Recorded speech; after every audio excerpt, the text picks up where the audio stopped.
Mayong buntag pag-usab mga ka-lifesaver. So balik na punta sa to ang trabaho ka-lifesaver, no? Uman naman ta nagsaulog sa ato ang New Year. So balik na kita sa to ang regular nga trabaho ka-lifesaver.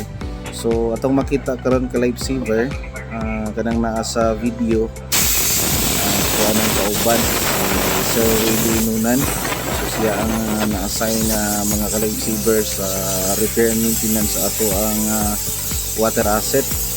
So ka-lifesaver atong makita karon gina repair o gina cleaningan, no, sa ato ni Sir ang Willie Nunan ang to ang rubber boat, no, kay namanggoy problema ka-lifesaver kung adhesive niya ka-lifesaver medyo niluag na ka-lifesaver. So kinahanglan siya nga i-repair para pod na pagabot sa dunay kinahanglanon nga response operation na ka-lifesaver, labi na gyud karon nga nagaulan-ulan ka-lifesaver. Kinahanglan nga mapangandaman pagayo. So ingani ang sistema ka-lifesaver sa pag maintain o pag-repair sa ato ang water asset, labi na gining ginatawag na to nga rubber boat kay usahay ka-lifesaver sa sige na to og operate sa mga series nga baha, no. Mahumol magid sa tubig ning ato ang water asset kining inflatable boat na to, maukang gyud ang iyahang adhesive. So gikinahanglan nga i-re-adhesive na po nato ka-lifesaver niya puti sa ka-lifesaver kay gamitan gyud siya og mga tools, mga special tools. So ato makita ka-lifesaver na tauran o mga bagong nut, no, kay katong mga nut mangguni nga naka-install ani ka-lifesaver nataya na ba kay usay gamiton man gud namo ni sa mga trainings sa search and rescue operation, labi nagnay mga lumos ka-lifesaver sa labi na sa dagat, no, parat kay ang tubig mutaya gid ang ato ang mga bolt ug nut diha nga gi-attach sa ka-lifesaver. So maabtan gid siya og kagabok niya ang kini sa iyang hal, kini iyang salog ka-lifesaver kinahanglan nga check gid siya kay usahay ka-lifesaver kining hal manggod na di malikayan nga masadsad pud siya sa mga hait nga bato.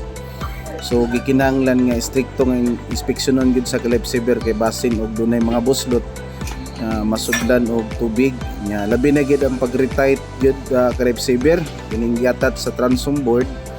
Nahanglan siya nga pahugtan pag-ayo, no, isure nato kay diha manggod ka-lifesaver nga bahin kanang transom board nakita na nay blow diha ikabit ang makina. So ka-lifesaver dili lang katulang atong water asset, no, atong makita sa ka-lifesaver nga pertigen daghanan nato og water asset ang probinsya sa Davao del Norte. So kini lang gyar sa ka-lifesaver mo ning gi-repair nato nahuman na. So gibalik na pud nato sa atong storage facility kay kinahanglan man siya na i-storage nato siya ka-lifesaver sa maayong temperatura tungod kay kining atong rubber boat ka-lifesaver made of rubber siya, so di siya pwede nga ma-expose sa sunlight. So mao gini ang care maintenance sa protection na pagabuhaton naka-warehousing gid sa ka-lifesaver niya. Kanang isa diha ka-lifesaver amo nang kauban unay pinaka-fighter na mo nga driver sa rubber boat si Jandre Tinapay. So diha lifesaver gipatong-patong na ang mga rubber boat pero dili gina full sa hangin ka-lifesaver. So gikinahanglan nga tama-tama lang gid ang hangin nga nakabutang na ka-lifesaver niya. Kinahanglan na well ventilated na siya maayo ka-lifesaver. So ka-lifesaver, salamat sa inyong pagtan-aw, no, sa video. Inaot mga ka-lifesaver na inyong makuhaan og idea, no, labi na gito sa mga rescuer.